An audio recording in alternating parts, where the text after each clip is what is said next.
Il est 8h, bienvenue à tous.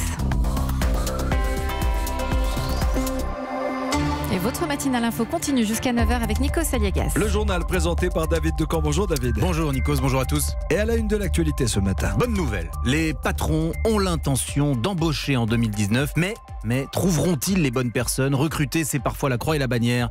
On vous parle d'emploi dès le début de ce journal. Le cavalier seul, Emmanuel Macron, s'oppose aux négociations commerciales entre l'Union européenne et les États-Unis. Mais est-ce le signe d'un isolement du président français? Elles auront bien lieu. Le pire naufrage depuis le Titanic, l'Estonia, engloutie en mer Baltique. Plus de 850 personnes étaient mortes, c'était en 1994. 25 ans plus tard, quelqu'un va peut-être payer. Un procès commence aujourd'hui. 8h12, on va parler de l'arrestation de Julian Assange. Pour Vincent Hervouet, c'est toute la puissance américaine. Et puis à 8h15, il vient de quitter Matignon pour se porter candidat aux européennes. C'est la première interview de l'ancien conseiller du Premier ministre. Gilles Boyer répond aux questions d'Audrey Crespo-Mara. Europe 1.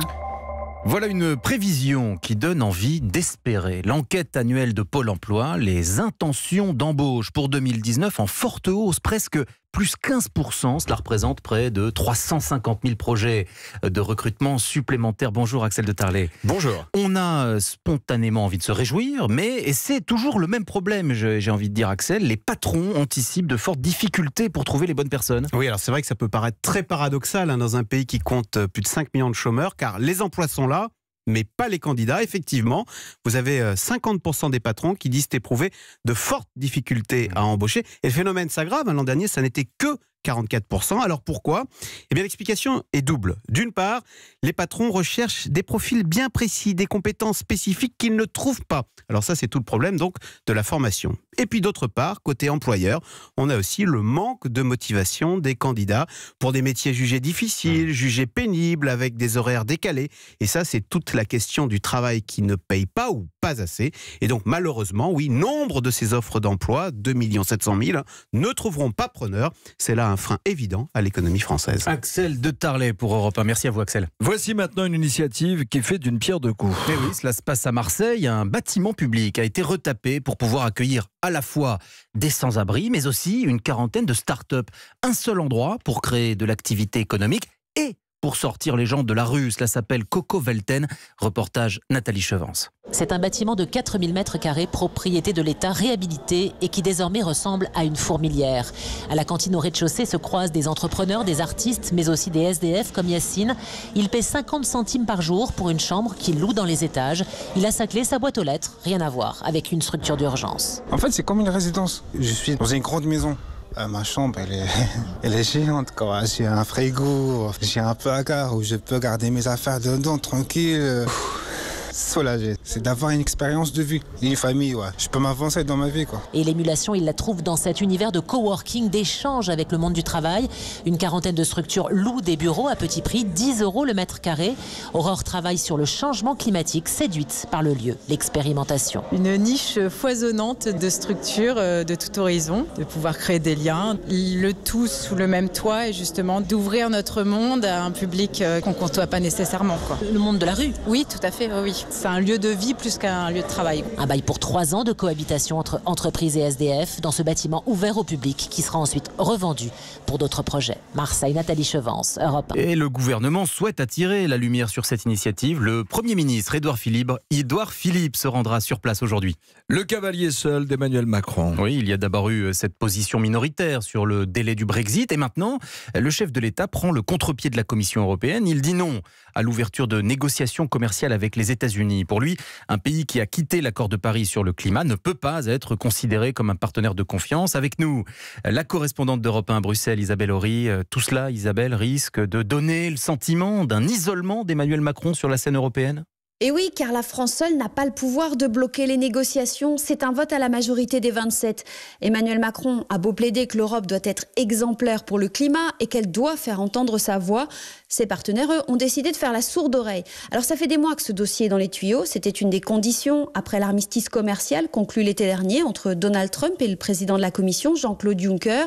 Beaucoup de pays européens ont peur de représailles américaines si les choses n'avancent pas.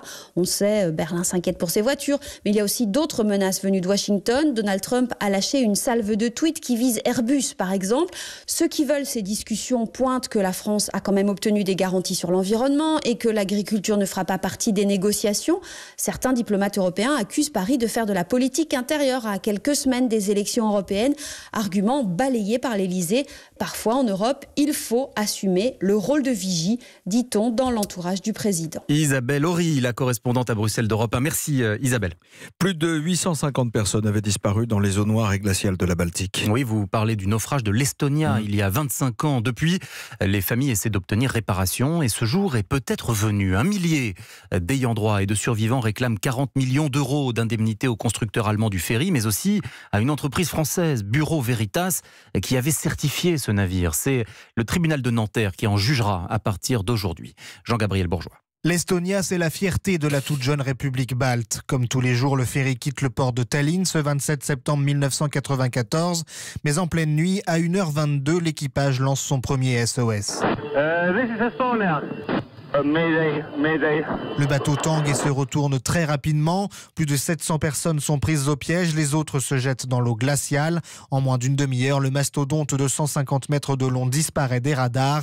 L'Estonia a sombré dans la Baltique. Des tonnes d'eau se sont engouffrées par l'avant par ce qu'on appelle l'étrave rabattable, une porte qui s'avérera défectueuse.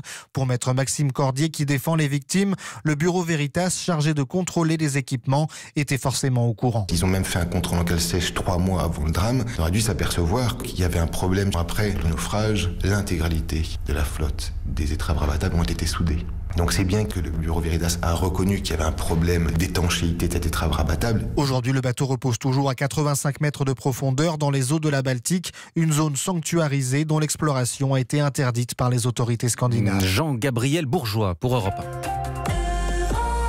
La suite du journal avec David Doucan et la mobilisation du peuple soudanais qui a entraîné la chute d'Omar el-Béchir. Oui, le dictateur a été renversé, mais par l'armée. Les généraux s'installent au pouvoir pour une période de transition de 2 ans, disent-ils. Le peuple n'en veut pas et poursuit sa mobilisation. Jean-Sébastien Soldaï. Des chants qui résonnent comme un pied de nez devant le quartier général de l'armée. Paix, justice, liberté, scandent ces Soudanais qui ont choisi de braver le couvre-feu imposé par les militaires dès leur prise du pouvoir. Nous n'avons pas peur, confie mardi un jeune manifestant. Certains soldats sont parmi nous et ont promis de nous défendre. Nous sommes nés sous le règne de Bachir et nous n'avons connu que lui à la tête de ce pays. Donc tout le monde est heureux de s'être débarrassé de lui. Mais en même temps, nous sommes en colère. Car l'armée nous fait un sale coup. Ceux qui ont pris les commandes sont les mêmes bandits issus de ce même régime sanguinaire et ils vont essayer d'empêcher cette révolution. Mais les manifestants restent malgré le couvre-feu. Ils sont même plus nombreux car on ne veut pas de 2 ans sous l'emprise de l'armée. La crainte d'un provisoire qui dure, celle de voir un général s'installer pour longtemps à la tête du pays comme en Égypte, méfiance partagée par l'ONG Human Rights Watch qui veut une transition rapide et un déferrement de l'ancien président devant la Cour pénale internationale. Problème, personne ne sait exactement où se trouve Omar el-Béchir. Jean-Sébastien Soldaini pour Europe 1. Et maintenant, Nikos. Une séquence exceptionnelle. Une séquence exceptionnelle parce que vous le savez, ce dimanche, c'est le Paris-Roubaix, la plus belle des courses cyclistes avec la fameuse Trouée d'Arambert. Il faut se rendre compte ce que c'est de faire du vélo à 50 km/h sur des pavés parfois glissants. Et cela, nous voulions sur Europe 1 que vous vous en rendiez compte. Alors l'ami Jean-Jacques Herry n'a pas hésité une seconde. Il a pris tous les risques et il a testé pour vous l'enfer du Nord. À gauche, à droite de la forêt, devant moi, 2 km de pavés luisants et menaçants. Et puis il y a moi, sur un vélo. Allez, j'y vais. La première sensation, c'est que ça fait mal au bras, ça secoue. Aussi, en fait, toutes les parties du corps, depuis le guidon jusqu'au haut de la tête. Ce qu'il faut, c'est prendre un peu de vitesse pour essayer de se faire secouer le moins possible.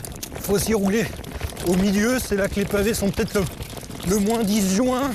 Mais là encore, il faut réussir à rester au milieu. Ça secoue et ça glisse. Même si ça a été nettoyé, quand même un peu de boue. Bon, je me suis senti plutôt à l'aise. Je vais aller briefer ma course avec Thierry Gouvenou. C'est le directeur du Paris-Roubaix. J'ai un style plutôt aérien, non? Ouais, oh là là, il va falloir se détendre. Faut se relâcher. respirer un bon coup et puis on y va. Il faut surtout s'imposer, dominer le pavé. Bref, il y a encore du boulot, quoi. Ouais, il y a du boulot et la course va arriver vite d'ici dimanche. Mon Paris-Roubaix, mon enfer du Nord à moi, n'aura donc duré que 2 km sur les pavés. Mais au moins, je suis pas tombé. Il n'est pas tombé, Jean-Jacques. Il n'est pas tombé, Jean-Jacques Herry. Bravo. Sous les pavés, le courage et l'effort. Bravo à lui.